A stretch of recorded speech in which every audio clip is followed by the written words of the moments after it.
कहानी शुरू होती है एक छोटे से गांव रामपुर में। यह गांव चारों तरफ हरियाली से घिरा हुआ था, लेकिन यहाँ के किसान आजकल बहुत परेशान थे। मौसम बदल रहा था, सिंचाई की समस्या थी और बाजार में फसल के सही दाम नहीं मिल रहे थे। लेकिन इन्हीं परेशानियों के बीच एक ऐसा किसान था जो हार मानने को तैयार नहीं था, जिसका नाम रामू था। रामू एक साधारण किसान था। उसके पास मात्र 2 एकड़ जमीन थी, लेकिन मेहनत की कोई कमी नहीं थी। बचपन से ही वह अपने पिता के साथ खेतों में काम करता आया था। रामू पढ़ा लिखा नहीं था, लेकिन सीखने की जिज्ञासा उसमें कूट कूट कर भरी थी। रामू का सपना था अपने खेत को ऐसा बनाना कि गांव के और किसान भी उससे कुछ सीख सके। एक साल गांव में भीषण सूखा पड़ा। बारिश नहीं हुई, नदी सूख गई और फसलें बर्बाद हो गईं।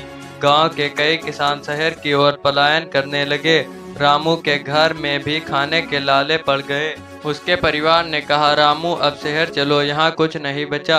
लेकिन रामू ने कहा, धरती मेरी माँ है, मैं उसे छोड़कर नहीं जाऊंगा। रामू ने हार नहीं मानी। उसने गांव के एक पुराने कुएं को साफ किया, बारिश का पानी जमा करने के लिए एक छोटा तालाब खुदवाया, फिर सरकारी कृषि विभाग से संपर्क किया और जैविक खेती के बारे में जानकारी ली। उसने खेत में कीटनाशकों की जगह नीम का घोल, गोबर खाद और वर्मी कंपोस्ट का उपयोग करना शुरू किया। सब लोग हंसते थे, लेकिन रामू को विश्वास था, प्रकृति से जुड़कर खेती की जाएगी तो उसका फल जरूर मिलेगा। अगले साल रामू की फसल लहलहा उठी।